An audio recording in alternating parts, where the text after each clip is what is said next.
MOBA games can be a hit or miss, and most often than not, there are a lot of misses.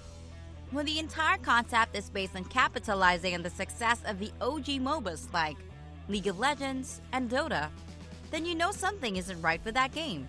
Welcome to Gamer Jooce. Today, we're bringing you the worst MOBA games ever made, from non-existent player bases to exact replicas and toxic communities. Beware of these games. Let's get started with number 10. Heroes of Newerth. We could have started off by saying Smite, Battleground of the Gods, was one of the worst MOBA games, but this video isn't meant to be that controversial. So instead, first up, we have the Dota that burned itself out, aka Heroes of Newerth. Out of the success of Dota, this hellspawn came out, trying and failing to mimic the best parts from both Dota and Warcraft 3. Besides, being laughingly too similar to these successful games, the fact that the player base is fatally tiny is Heroes of Newerth's downfall. Moving on forward to number 9, Invokers Tournament. When will games stop trying to capitalize on Dota's success? At number 9 of the worst MOBA games ever made is Invokers Tournament. It sucked so much that it was eventually shut down in 2019 due to the fatal lack of players. Invokers Tournament has many things that were wrong with it, that there's almost too much to cram into one point. First up is the combat, which was unusually slow-paced and just plain not unexciting, which leads us to the aiming mechanism, which was odd to say the least. The lack of a proper storyline also greatly affected having players personally investing in the game. However, the largest and loudest criticism of the Invokers is the ridiculous and transparent money grab that it was. The game pushed so much content to buy that it quickly became beyond annoying. In the end, the criticism against Invokers Tournament to it being dreadfully boring, the opposite of what a thrilling, adrenaline-rushing MOBA should be. Now we have number 8, Infinite Crisis. Infinite Crisis is the kind of game you want to like, but you can't. No matter how hard you try, it's just off. It just doesn't do anything new. Although the game promises to deliver a competitive player versus player epic battle experience that takes place in the legendary DC multiverse and advertised a wide variety of DC Comics heroes and villains, albeit slightly twisted versions of them, the gameplay doesn't deliver on any of the amazing features they boast about. Just because characters like Nightmare Batman, Gaslight Catwoman, and the Green Lantern are available doesn't automatically make your game top-notch. In fact, in Infinite Crisis' particular case, the champions notoriously suffered from action delays. Instead of trying to replicate Dota's success, Infinite Crisis ended up being a complete replica of League of Legends, except it had wonky controls, off-putting voice acting, below standard graphics, and lack of accessible modes. Then we have number 7, Guardians of Middle-earth. Middle-earth never looked so unexciting. When it first came out, Guardians of Middle-earth promised to bring up to 10 players together in the typical 5 vs 5 competitive multiplayer battle arena.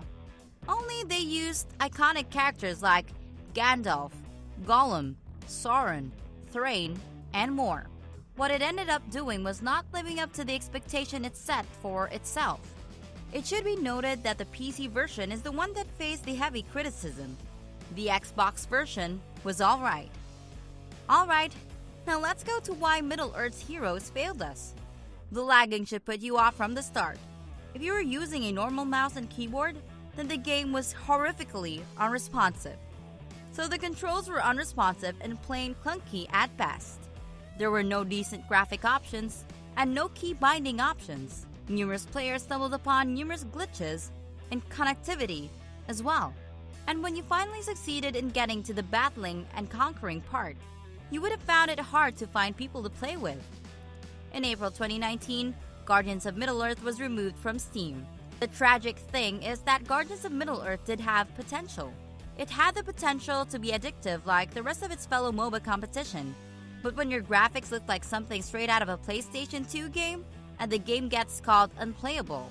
Oh, did we forget to mention that before Guardians of Middle-earth's stream removal, there were no players online, so the game matched you up with bots. More often than not, you ended up waiting 10 minutes in the queue just to end up playing against bots, and even the AI made no sense. Moving on forward to number 6, Awesomenauts. Awesomenauts was just a disappointment. Coming up at number 6 is Awesomenauts, which is a perfectly balanced game with a diverse cast of classes, until you run into the overpowered DLC characters. The lack of servers, the ridiculous prices, and the unfair bans that hover over each player's account, except the toxic ones, apparently. The toxic community plays a large part in why Awesomenauts is one of the worst MOBA games out there. There are constant quitters and toxic players who are apparently just playing to insult you in every match. A lot of people complain of suddenly getting banned without notice and then having all their emails and complaints ignored. And most of the time, the teammate who fed the enemies numerous kills, then proceeded to quit, wasn't punished. Moving on forward to number 5, Dead Island Epidemic. Next up at number 5 is the MOBA that never left its open beta testing. In this take of the zombie apocalypse, MOBA style, Dead Island Epidemic was just dead. The glaring criticism is the criminal lack of punishment towards wrongdoers. Forget about the rules punishing the players who quit mid-game or don't show up at all. Dead Island Epidemic never punished them. The controls were awkward, and this may be just personal preference, but did anyone else find the music lackluster?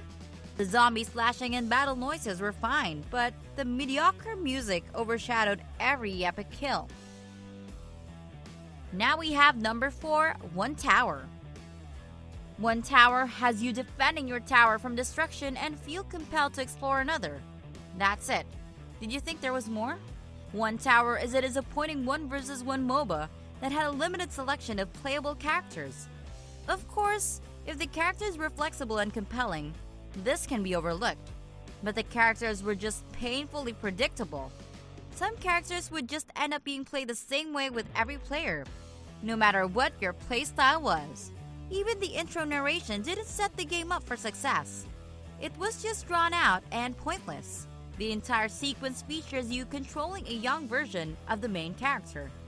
Add the terrible art style and let's not even get started on the music score. Coming down from the intro, the gameplay may improve a little, but it's all downhill from here.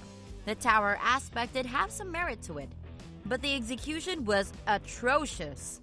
Exploration was unstimulating. For the majority of the game, you'll end up running from point A to point B, then back again. It gets boring real quickly. All you have to do was run around and just click around. If you clicked on something of value, then a wall of text about something will pop, but you probably won't be invested in the storyline. The world history is something you're supposed to uncover as you go along, but when the characters don't have their own deep backstories and simply show up to join you, it's understandable why players weren't charmed. Moving on to number 3, Wide Cross. Wide Cross is another cheap attempt to replicate what League of Legends and Dota are, but it's even tackier than most replicates. And the thing is that if you check out their description, you'll be deceived by the pretty picture they paint. A continent divided by a phenomenon called Wide Cross, which separated the world into several pieces and made the land evolve into a different form that transcends time and space. When you begin to play, though, you end up getting caught in a repetitive cycle that has no creativity. Oh, and the servers were never not dead. After a long time waiting in the queue, bots end up being your opponent.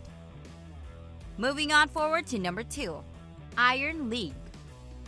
Iron League just copied everything from League of Legends and changed the title. And not even the entire title. It's laughable how bad Iron League was. And the cherry on top of this mess is that you can end up playing 100 plus games and only play with and against AI bots. It's believed that the game uses bots to decrease queue times, so you can play several matches and never be on a team with 3 humans. And there's no disclaimer warning you of this. Finally, we have at the number 1 spot, The Great Hero.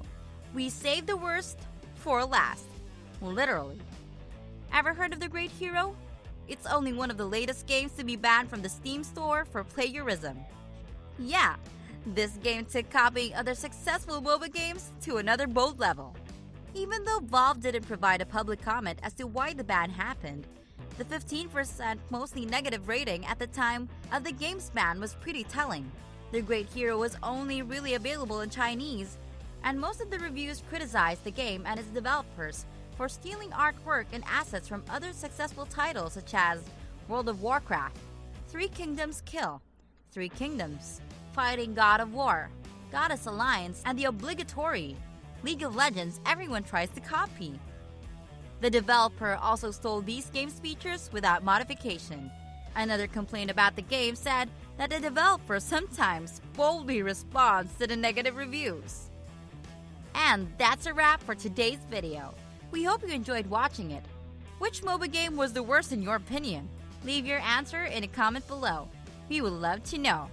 Also, make sure to like this video, subscribe to our channel for more awesome content, and click on the notification bell below to be notified whenever we upload new videos. Thank you for watching and see you next time.